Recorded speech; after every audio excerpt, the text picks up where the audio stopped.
das Video habe ich mich schon die ganze Woche gefreut. Die Vorstellung von diesem Motorrad. Mein Name ist Markus Walz und das hier ist unsere brandneue Royal Enfield Cafe Racer.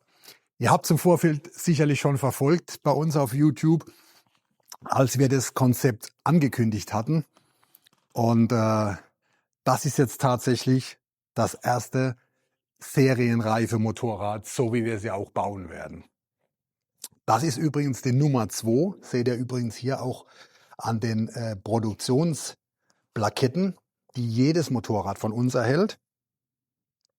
Erstens mal hier auf den Plaketten an den Seitendeckeln und hier oben auf dem Tank ist es auch nochmal dokumentiert. Das ist übrigens alles, wie auch bei unseren Shih-Tzu-Modellen, alles per Hand gemacht.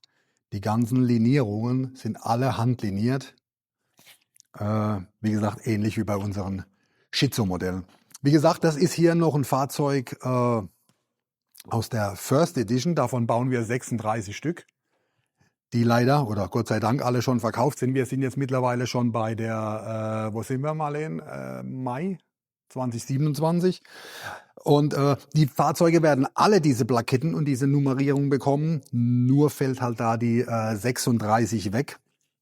Da steht dann in dem Falle die Jahreszahl. So, und das ist wie gesagt die Nummer 2. Das erste Fahrzeug, die Nummer 136, ist unser Versuchsträger. Da wurden die ganzen Bauteile, die wir für das Motorrad entwickelt und konstruiert haben, dran getestet. Da wurden Fahraufnahmen gemacht. Da wurden verschiedene Bauteile ausgetauscht, andere Bauteile probiert und so weiter. Also der Prozess, das war schon ein recht langer Prozess. Ich glaube, das letzte Video oder das vorletzte Video, das wir von den Royal Enfields gemacht hatten, das ist jetzt auch schon mittlerweile 4-5 Monate her. Und umso mehr freue ich mich, dass wir jetzt hier, wie gesagt, das erste fertige Serienfahrzeug haben. Also wenn ihr eine Royal Enfield Cafe Racer bei uns bestellt, dann sieht sie so aus wie die hier. Ich nehme euch jetzt mal mit durch die ganzen einzelnen Baugruppen beziehungsweise durch die einzelnen Komponenten, damit ihr euch ein Bild machen könnt, was an dem Motorrad serienmäßig ist. Ich meine, im letzten Video hatte ich es ja schon kommuniziert. Die Cafe Racer liegt preislich bei 14.900 € mit den Teilen, die ihr auch hier schon seht. Die sind alle daran verbaut. Dann könnt ihr natürlich noch auswählen, was ihr für Komponenten zusätzlich wollt, beziehungsweise Upgrades wollt, wie jetzt zum Beispiel Upgrade Federbeine oder Upgrade Bremsscheiben und so weiter. Bei dem Motorrad, was ich jetzt direkt schon von Anfang an erwähne, sind die 17 Zoll Felgen. Serienmäßig hat das Fahrzeug 18 Zoll Felgen. Das sind 17 Zoll Excel Felgen, vorne in der Größe 3x17 und hinten 425x17 und hinten tatsächlich mit einem recht massiven 160er Reifen. Also das ist schon recht wuchtig für das Motorrad mit 650 Kubik hat die Royal Enfield ja. Und das ist tatsächlich ein aufpreispflichtiges Upgrade. Die genauen Preise von den Upgrades beziehungsweise was die einzelnen Motorräder beinhaltet im Serienumfang, könnt ihr bei uns auf der Homepage schauen. Da ist es detailliert aufgelistet, was es bei den 14.900 €, was da alles inkludiert ist. Und da fangen wir jetzt direkt mal an. Das, was natürlich gleich als erstes auffällt, ist natürlich der Heckbereich. In dem Fall, wie gesagt, ist es ein Cafe Racer. Das heißt, das hier, was ihr da seht, das ist alles noch der Serienrahmen, der bis hierher geht. Und hier setzt dann unser Heckrahmen an. Und das Besondere an dem Heckrahmen ist, ich meine, es gibt ja tatsächlich unzählige Anbieter, die die Fahrzeuge beziehungsweise die Bauteile für die Fahrzeuge anbieten. Und was ich da immer gesehen habe, ist, dass der Heckrahmen oder dieser Loop, wie man ihn nennt, praktisch hier auch angesetzt ist, wo wir unseren Loop ansetzen, aber der dann praktisch mit einem Radius hier durchgeht. Und wenn ihr mal schaut, ich weiß nicht, ob das auf dem Video erkennbar ist, der Rahmen ist ja hier schmäler wie hier. Der wird hier vorne schmal und wird dann hier hinten breiter. Und wenn man dann hergeht und setzt einen Loop an, der nur mehr oder weniger in einem Radius durchgezogen wird, dann sieht das Ding da hinten aus am Ende wie ein Entenschnabel. Und das macht jeder Anbieter. Also es gab keinen Anbieter, der das anders macht. Und deswegen haben wir einen Loop entwickelt, der aus 3 verschiedenen Radien besteht und die Breite von dem ursprünglichen Hauptrahmen damit recht gut kaschiert. Also das sieht richtig, also wie soll ich es nennen? Also es wirkt nicht mehr so breit und so globig, wie das eigentlich von dem Serienrahmen aus hier hinten rumgeht. Ne? Den Rahmen und die Sitzbank und so weiter, das bekommt ihr alles bei uns im Online-Shop. Die meisten Teile sind übrigens ab sofort schon verfügbar, also insbesondere auch der Heckrahmen-Kit. Dann sind es die, ja gut, da komme ich einfach später nochmal drauf zu sprechen, was alles im Online-Shop jetzt ist. Es werden alle Teile verfügbar sein und wir werden nach und nach den Online-Shop damit füllen, aber es sind schon, ein Großteil der Teile sind schon ab sofort verfügbar. Wie gesagt, also das ist das augenfälligste oder das auffälligste ist der Heckrahmen. Der Tank ist in der Tat oder ist tatsächlich der originale Tank. Und zwar ist das der Tank von der Interceptor, der relativ runde. Wir nennen ihn hier jetzt mal den runden Tank. Obwohl die Basis von diesem Umbau eine Continental GT ist, die eigentlich den eckigen Tank hat. Der ist etwas kantiger, wird etwas eckiger geformt. Es passen beide Tanks. Wir haben uns jetzt entschieden, für das erste Fahrzeug, das wir jetzt der Öffentlichkeit präsentieren, den runden Tank zu nehmen, weil der doch extrem klassisch ist. Er ist extrem klassisch. Der erinnert tatsächlich an die alten Cafe Racer von früher, von der Formgebung. Also wenn man einen Tank fertigen müsste, man könnte ihn nicht schöner fertigen, wie der jetzt eigentlich serienmäßig kommt. Wie gesagt, die Linierungen, die Beschriftung und so weiter wird alles von Hand gemacht. Da ist nichts aufgeklebt oder aufklebermäßig oder Lackierschablone. Alles von Hand gezogen mit dem Schlepppinsel. Also das war bei allen oder das wird bei allen Motorrädern so sein. Nicht nur bei dem Motorrad, das wir jetzt hier präsentieren. Das wird bei allen Serienmotorrädern der Fall sein. Die Seitenteile rechts und links übrigens, das sind die Originalteile. Wir hatten da auch experimentiert mit anderen Deckeln, mit Luftschlitzen oder mit so angedeuteten Luftschlitzen, etwas mit mehr Struktur, haben uns aber dann schlussendlich tatsächlich für die originalen Deckel entschieden, die einfach hier jetzt pulverbeschichtet wurden in mattschwarz. Und wenn ihr unsere Motorräder kennt, dann wisst ihr, also so machen wir es auch bei den R12, R90 oder auch bei den Schizo-Modellen. Wenn wir einen Cafe Racer bauen mit einer Lampenverkleidung, so wie hier, dann ist die Lampenverkleidung immer mattschwarz. Wir werden die Lampenverkleidung nie von uns aus in Tankfarbe lackieren oder in einer anderen Farbe lackieren. Ganz einfach, weil wir, wenn wir die Sitzbank hier jetzt, wie in dem Fall, ohne eine Abdeckung hier hinten anbieten, dann passt es meiner Meinung nach einfach super zusammen. Das ist ein recht mattes Schwarz, da vorne ein mattes Schwarz und in der Mitte dann der lackierte Tank, unabhängig davon, ob der jetzt schwarz ist oder rot oder gelb oder was auch immer. So bauen wir mit die Motorräder immer auf. So haben wir die Einteilung gemacht. Das Gleiche gilt übrigens auch für den Frontfender, der bei uns immer komplett neutral in mattschwarz gehalten wird. So. Wenn wir jetzt mal von vorne nach hinten gehen, da habe ich eben gerade den Frontfender angesprochen. Das sind Bauteile serienmäßig mit diesem gefrästen Halter hier. Passend in dem Fall für 17 Zoll, aber gibt es natürlich auch passend für die 18 Zoll Räder. Da werden dann einfach andere Distanzen genommen. Der gefräste Halter hier bleibt immer gleich.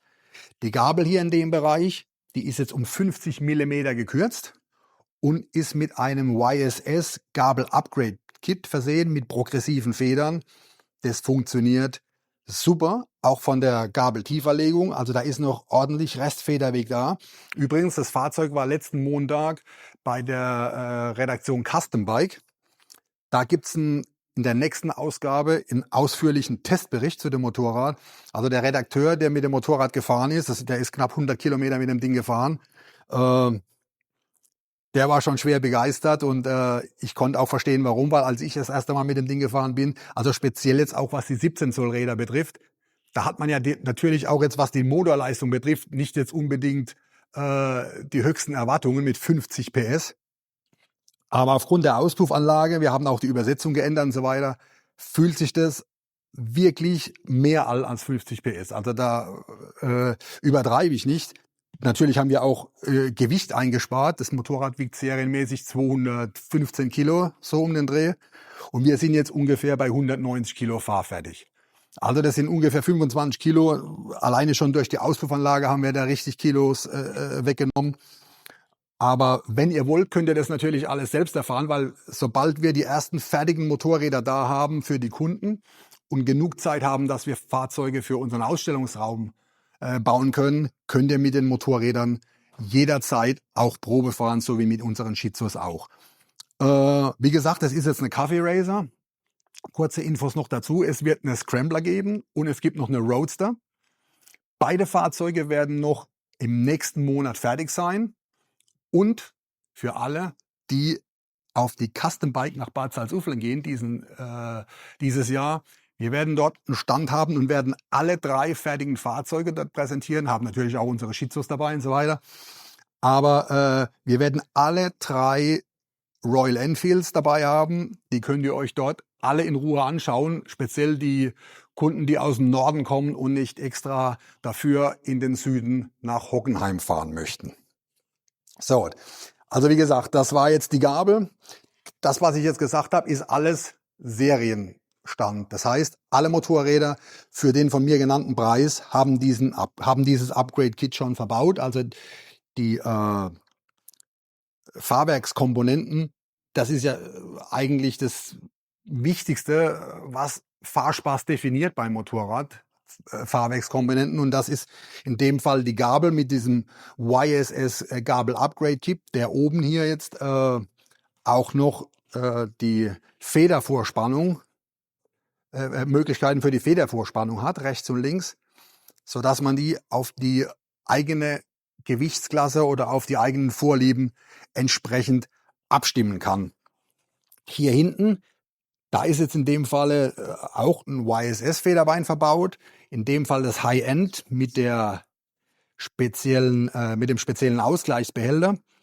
Serienmäßig ist das gleiche Federbein, aber ohne den Ausgleichsbehälter in dem Preis bereits schon inkludiert. Das heißt, Federrate, Ansprechverhalten und so weiter ist alles identisch wie mit den Federbeinen, aber mit einer Einstellung weniger. Alle Federbeine sind übrigens höhenverstellbar. Das heißt, ihr könnt die Motorräder hinten hoch und runter stellen und direkt auf eure Körpergröße oder auf eure Beinlänge anpassen. Wie gesagt, auch das ist im Serienzustand enthalten. Und wenn wir jetzt nochmal auf die Felgen gehen hier, wie gesagt, das sind die 17 Zoll, 425 x 17 mit einem 160er Reifen. Das ist natürlich um einiges größer oder einiges breiter wie der Serienreifen. Der Serienreifen ist 120 oder 130. Um diese Rad-Reifen-Kombination zu realisieren, ist es notwendig, auf eine andere Kette umzurüsten. Und zwar, serienmäßig hat das Fahrzeug eine 525er Kette. Hier haben wir jetzt eine 520er Kette. Das ist die EVR DID-Kette. Das heißt, es ist eine extrem verstärkte Kette und eine extrem schmale Kette. Und bei diesem Kettenkit, das ist ein Ketten-Upgrade-Kit, ist auch dieses Aluminium-Kettenrad mit 37 Zähnen mit dabei und vorne ein Racing Ritzel mit 15er Zähnen, glaube ich. 15 oder 14? Ich glaube 15 vorne. Also das ist obligatorisch bei den 17 Zoll Felgen. Wenn man die 18 Zoll Felgen beibehält, dann kann man auch die Serienkette fahren, beziehungsweise die Serienkettenräder. Bei der Schwinge, das hatte ich auch in einem der letzten Videos gesagt, die Schwinge ist ungefähr 30 mm länger. Hierbei haben wir jetzt aber nicht die Schwinge an sich verlängert, sondern wir haben jetzt einfach den Einstellbereich der Kettenspannung um 30 mm verlängert. Das haben wir auf unserer Fräse gemacht, das machen wir auf unserer Fräse. Und dazu gibt es einen speziellen Kettenspanner hier, aus dem Vollen gefräst, und damit verlängert sich der Radstand um 30 mm. Das ist deshalb so wichtig, weil durch die Tieferlegung der Gabel vorne wird die Gabel natürlich kürzer und der Radstand reduziert sich circa um 20 Millimeter. Das holen wir wieder raus, indem wir, wie gesagt, die Schwinge hinten verlängert haben, was natürlich auch den Gesamtproportionen des Motorrads zugutekommt. Wenn man mal ein bisschen weiter weggeht und schaut sich das Motorrad in Ruhe an, dann seht ihr, dass die Proportionen genau bemessen sind. Da gibt es eine spezielle Regel dafür. Das ist unter anderem, jetzt wenn man die Sitzbank betreffend jetzt mal anspricht oder adressiert, das ist die Tanklänge und die dazu passende Sitzbanklänge. Da gibt es, wie gesagt, eine Formel, damit es auch ordentlich zusammenpasst und die Proportionen stimmen. Und ich finde, wenn man das Motorrad jetzt von der Seite anguckt, da passen wirklich die Proportionen perfekt zusammen. Wir hatten das Motorrad, oder unser Versuchsträger hat ja auch die 18 Zoll Räder drin. Da sehen die Proportionen ganz anders aus, aber auch wieder passend, aber meines Erachtens nicht zum Cafe Racer. Das sieht geil auf der Roadster aus, aber auf dem Cafe Racer würde ich immer die 17 Zoll Felgen bevorzugen.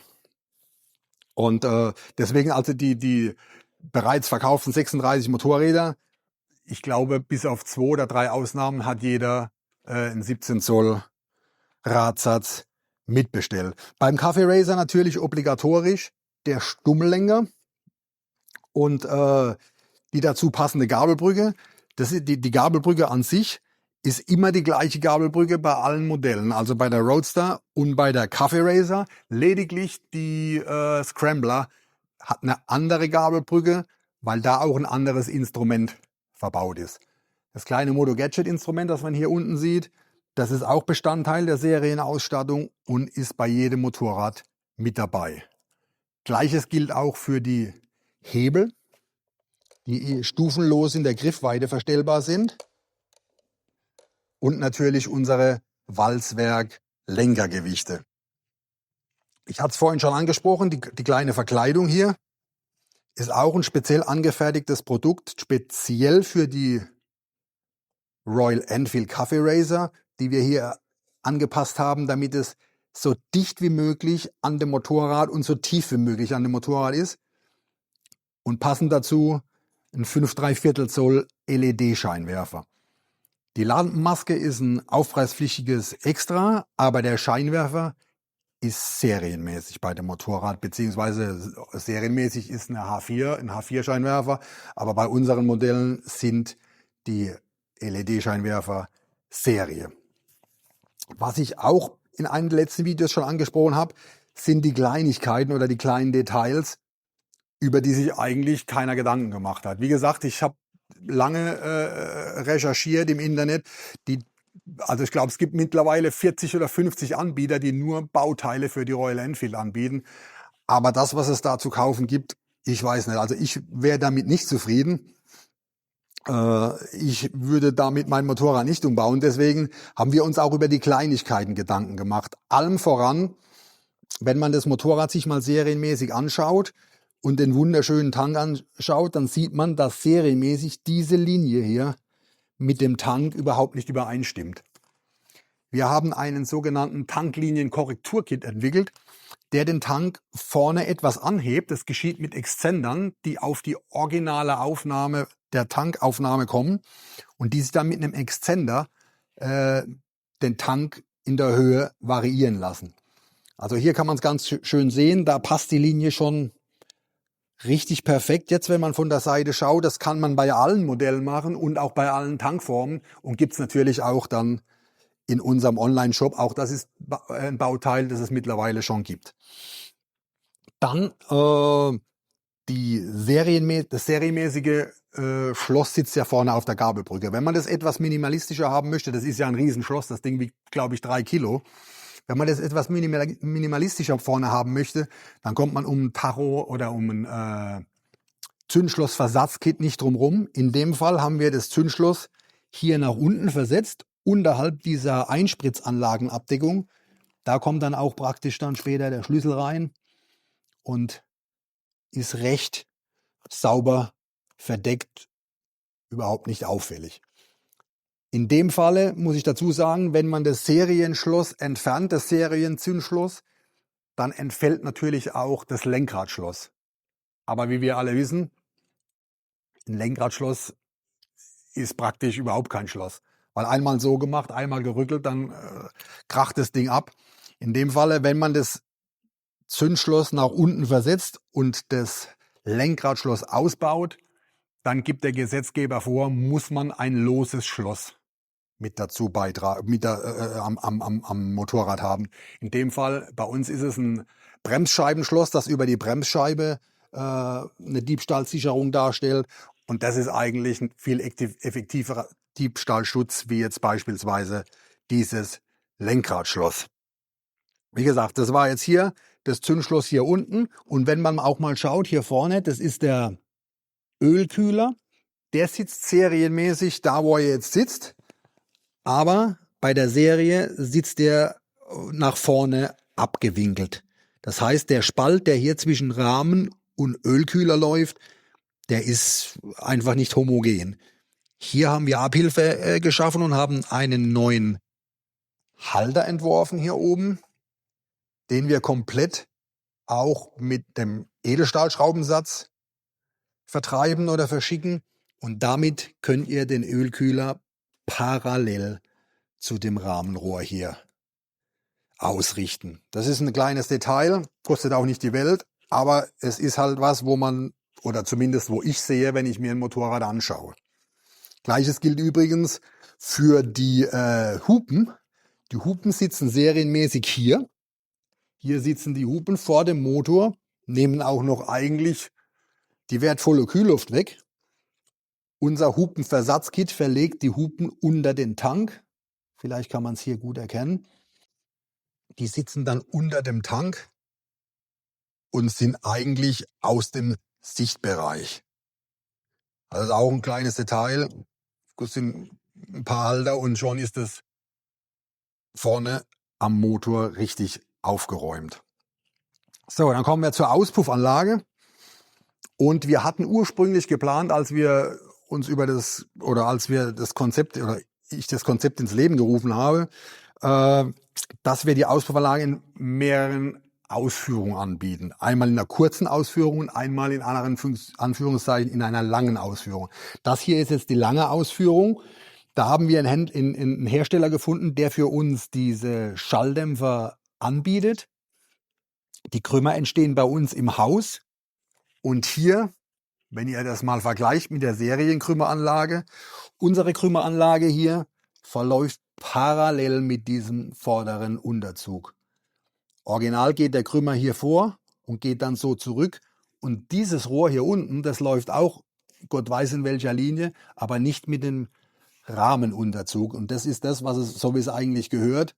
Beide Rohre verlaufen mit dem Rahmenunterzug und dem Unterrohr parallel und laufen dann hinten in den Schalldämpfer. Die Auspuffanlage ist übrigens für alle Euro 5 und auch für Euro 5 Plus Modelle mit Zulassung und gibt es in Schwarz-Keramik beschichtet, so wie hier, oder in Edelstahl gebürstet.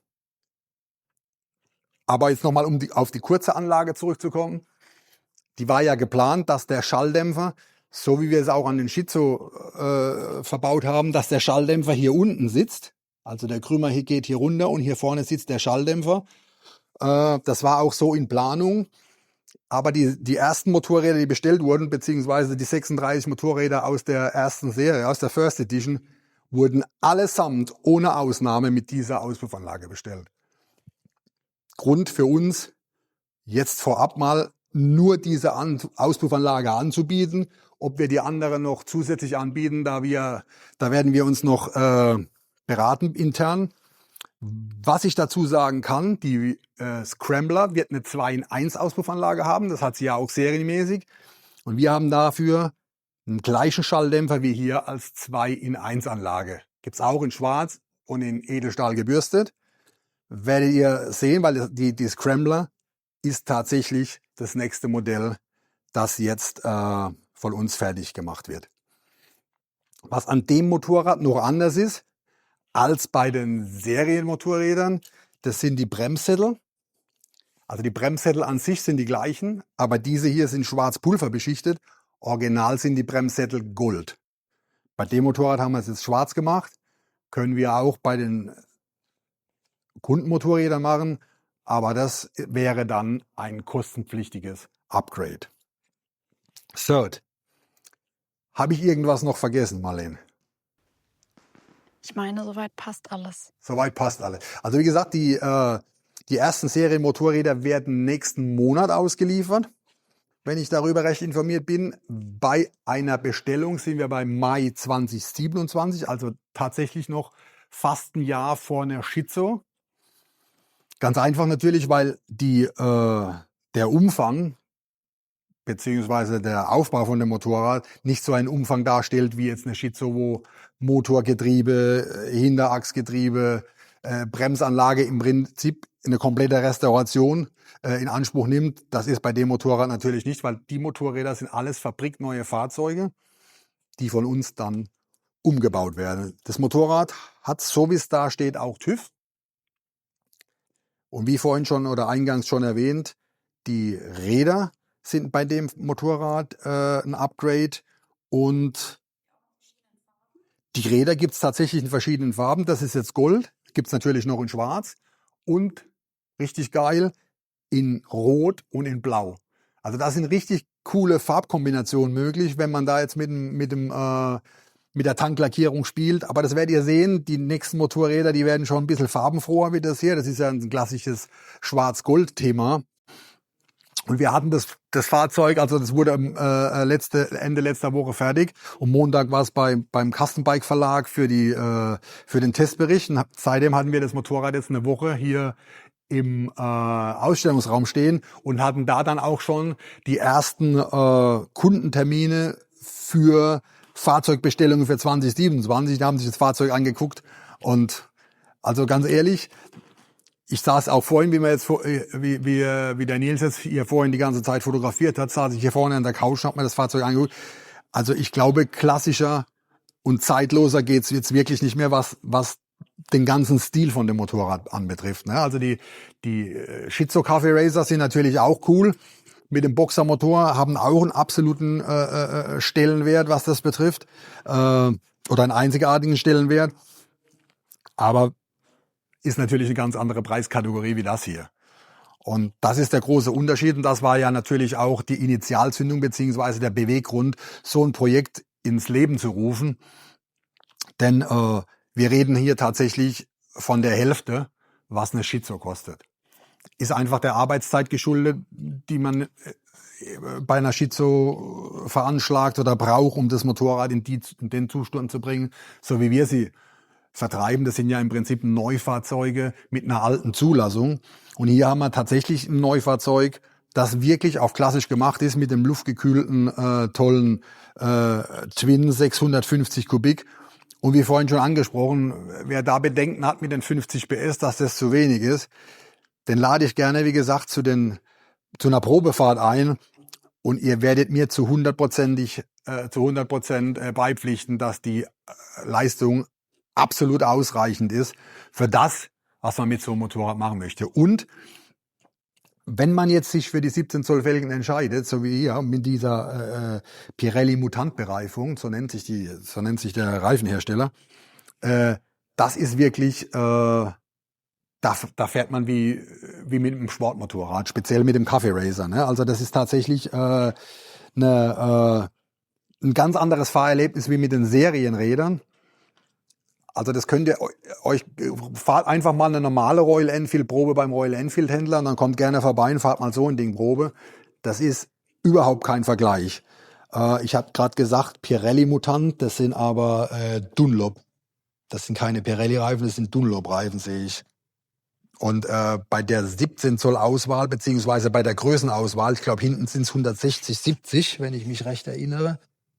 Es ist sogar 170/60, sorry, da muss ich mich korrigieren. Hinten sind es 170, ein 170er Reifen und vorne ist es ein 120/70. Also wenn man diese Reifen fährt, die fahren sich tatsächlich wie Sportreifen. Ist übrigens ein guter Allround-Reifen, auch jetzt nicht nur für dieses Motorrad. Könnte man auch, wenn man die Shitzos auf 17 Zoll umrüstet, auch auf einer Shitzo fahren. Übrigens sind alle Fahrzeuge Zweisitzer. Das heißt, hier kommen die Beifahrerfußrasten oder die Sozius-Fußrasten dran auf Wunsch. Ihr seht hier auch die gefräste, zurückverlegte Fußrastenanlage. Das ist auch ein Serienprodukt, beziehungsweise ist auch serienmäßig bei den Fahrzeugen. Das hier ist tatsächlich noch die letzte Prototypenanlage. Die Anlage, die in Serien geht, hat ein leicht anderes Finish, aber sieht nahezu identisch aus. Ja, also wie gesagt, die Motorräder werden von uns mit 2 Jahren TÜV verkauft, plus mit 2 Jahren TÜV, mit 2 Jahren Garantie, plus natürlich die Werksgarantie, die erhalten bleibt. Wir arbeiten da ganz eng mit Royal Enfield zusammen. Das heißt, die Werksgarantie bleibt bei den Motorrädern erhalten, plus unsere 2-jährige Walzwerkgarantie. Motorräder haben natürlich TÜV und werden komplett so ausgeliefert, wie ihr die Motorräder konfiguriert. Der Konfigurator ist übrigens noch in Arbeit, kann noch ein bisschen dauern. Aber so lange, bis der Konfigurator online ist, könnt ihr die Motorräder auch in dem Falle auf unserer Homepage so konfigurieren, wie ihr die möchtet, anhand unserer Auswahlliste mit den Bauteilen, die es gibt. Es ist jetzt nicht so umfangreich wie jetzt bei den Shitsu-Modellen, wo man wirklich alles konfigurieren kann. Hier sind ja viele Dinge vorgegeben. Das heißt, ihr könnt euch das Motorrad in Ruhe konfigurieren, könnt eine E-Mail schicken und ihr bekommt von uns ein Angebot mit den verbauten Teilen, die ihr gerne hättet, aber die ihr vorab schon, wie gesagt, mit unserer Online-Liste schon selbst errechnen könnt. Was ich noch vergessen habe zu sagen, an dem Motorrad jetzt, das ist übrigens noch ein 2024 oder ein 2025er Modell, da waren die Zylinderköpfe und beziehungsweise die Motorgehäuse noch silber und die Teile waren normalerweise poliert. Das wurde von uns alles schwarz beschichtet. Normalerweise wäre das Black Package, so wie es bei unseren Shitsus auch ist. Hier übrigens auch die Zylinderhaube und die Einspritzanlagenabdeckung. Aber ab dem Modelljahr 2026 sind die Motoren serienmäßig komplett schwarz. Das heißt, es kostet keinen Aufpreis mehr, dass die Motoren schwarz sind. Das Black Pack entfällt. Das hat jedes Motorrad serienmäßig, wenn man so will. Und alle Motorräder, die wir ausliefern, sind mindestens 2026. Wir bekommen jetzt im Oktober, glaube ich, die ersten 2027er Modelle als Basisfahrzeuge für unsere Umbauten, die dann praktisch baugleich sind mit den 2026er. Also das ist ein wichtiger Aspekt. Motoren sind serienmäßig komplett schwarz.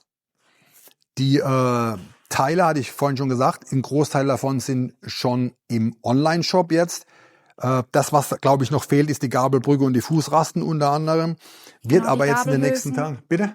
Die Gabelhülsen fehlen. Die Gabelhülsen fehlen noch, genau. Da haben wir ja die gleichen Gabelhülsen angefertigt wie bei den Shitsu-Modellen mit integriertem Blinker beispielsweise. Aber ansonsten haben wir alles schon im Online-Shop. Genau, das Kettenrad, das Kit, das wird auch noch ein paar Wochen dauern, weil es noch in der Produktion genau, ist. Da haben wir gestern gerade die E-Mail bekommen, 3 Wochen dauern die Kettenräder noch. Ketten und vordere Kettenräder sind, glaube ich, schon da. Da fehlt nur noch das gefräste Aluminiumritzel. Die Bremsscheiben hier an dem Modell, das hatte ich vorhin vergessen zu sagen, das ist auch ein Upgrade. Das sind diese Wave-Bremsscheiben. Oder nee, sind die serienmäßig? Oder nee, ist das sind die Wave-Bremsscheiben. Das ist serienmäßig, ne? Also bei unseren Motoren. Genau, also das ist die dann, genau so ist es. Auch hier eine kurze Korrektur. Das ist serienmäßig bei unseren Motorrädern mit dabei. Das kostet keinen Aufpreis vorne und hinten. Übrigens, sie sind schwimmend vorne. Und die Serienbremsscheiben sind ja ganz normale gelochte Bremsscheiben. Hier hinten kann man es auch nochmal sehen. Und hier sieht man auch nochmal den schwarz beschichteten Bremssattel. So ist es. Hier kann man auch nochmal die Fußrastenanlage sehen. Das ist ein Ausgleichsbehälter. Übrigens, alle gefrästen Bauteile an den Motorrädern. Hier vorne zum Beispiel am Lenker unsere Abdeckungen für die Bremsflüssigkeitsbehälter. Die älteren Modelle haben ja hier den eckigen. Die neueren Modelle haben oval. Haben wir alles vorrätig in unserem Online-Shop. Auch die Griffe hier. Da ist unser Partner, wie schon seit vielen Jahren, die Firma Wunderkind Custom, die Frästeile für uns alle exklusiv fertigt. Ja, ich denke, das war's. Das war die Vorstellung von dem ersten Royal Enfield Serienmotorrad. Ist immer aufregend, wenn man sowas vorstellt, beziehungsweise Premiere damit hat. Ich mache das jetzt seit 36 Jahren, also baue seit 36 Jahren Motorrädern. Und wenn man jetzt mal rückblickt, natürlich über die Harley-Zeit logischerweise und dann ab 2010 Ducati, Triumph und so weiter, haben wir ja alles schon gemacht. Da gibt's natürlich immer, da hat man immer irgendwann irgendwie ein Gefühl, ob das ein Erfolg werden könnte oder ob es vielleicht nicht so gut ankommt. Viele sagen natürlich immer, okay, der Walz, egal was der macht, das hat immer Erfolg. Oder solche Dinge bekommt man ja oft zu hören, beziehungsweise oft vorgeworfen. Aber dem ist nicht so. Ich habe schon viele Motorräder gebaut, da habe schon viele Konzepte erarbeitet, die tatsächlich überhaupt keinen Erfolg hatten. Davon haben wir vielleicht 5, 6 Motorräder gebaut, das war's. Aber als ich das Motorrad zum ersten Mal auf der Hebebühne im Rohbau sah, da hatte ich schon irgendwo das Gefühl, dass das ein großer Erfolg werden könnte. Aber dass es natürlich so weit kommt, dass direkt nach dem ersten Video, wo wir es nur mal angekündigt hatten, in dem Zeitraum bis zum zweiten Video alle 36 Motorräder der First Edition verkauft waren, damit hätte ich wirklich nicht gerechnet. Und dass es dann jetzt so weitergeht von der Nachfrage, wie gesagt, wir bei Mai 27 jetzt sind, das ist schon... Das ist auch schon was Besonderes für mich, sage ich mal. Also es ist nicht so, dass ich alles als selbstverständlich hinnehme. Man muss auch dazu sagen, da steckt eine Menge Arbeit dahinter. Also nicht nur von mir, sondern von meinem ganzen Team natürlich. Und sowas aus dem Boden zu stampfen, in dem Sinne so eine Struktur zu erschaffen, dass man so ein Motorrad in Anführungszeichen in Kleinserie baut, das ist das, was wir tatsächlich machen. Wir bauen Kleinserien. 100 Motorräder im Jahr ist es nicht die Welt für andere Hersteller, aber gilt tatsächlich als Kleinserie. Und da freut man sich tatsächlich schon. Und wie wir vorhin das Motorrad hier reingeschoben hatten und ich das dann zum ersten Mal, ich meine, das kommt natürlich vor dem weißen Hintergrund erst recht noch zur Geltung, diese spezielle Farbgebung und so weiter. Da habe ich mich dann doch schon sehr gefreut, dass das so, wie sagt man, dass es so rauskam, wie es jetzt hier ist. Ne? Also das ist was, wo ich mich nie dran gewöhnen werde, wenn man was Erfolgreiches erschafft und eine Idee hat und die dann über Monate oder teilweise Jahre dann in die Realität umsetzt. Das ist schon was Besonderes. Ne? Und das ist auch ein Herzensprojekt gewesen von mir. Da sind wir vorhin davon abgekommen, weil viele Kunden, beziehungsweise die Shitzo-Modelle, da haben wir wirklich Kunden von 16 bis 80, sage ich mal. Also die jüngste Kundin, glaube ich, die hat das Motorrad bestellt mit 16 oder 17 und wurde dann, als sie 18 wurde, hat das Fahrzeug übernommen. Und hier ist es natürlich so, da haben wir viele junge Kunden und das war auch mein Beweggrund, das Motorrad oder das Konzept ins Leben zu rufen. Ein Kunde, ein junger Mensch kann nicht so viel Geld ausgeben, dass er 40.000 Euro für ein Motorrad bezahlt. Und hier sind wir weit unter der Hälfte und ist in meinen Augen oder für meine Begriffe auch für einen jungen Menschen erschwinglich. Und das war eigentlich das Hauptziel, als wir die Motorräder oder als wir das Konzept ins Leben riefen. Wie gesagt, wenn ihr Fragen dazu habt oder irgendwelche Fragen unbeantwortet blieben jetzt, dann schreibt sie gerne in die Kommentare. Preise könnt ihr ganz genau abrufen auf unserer Homepage. Lasst gerne ein Like da bei unserem Kanal und schaut gerne wieder bei unserem nächsten Video vorbei. In diesem Sinne, ich hoffe, ihr hattet Spaß. Ich habe euch gut informiert und sage nur, bleibt sauber. Bis zum nächsten Mal.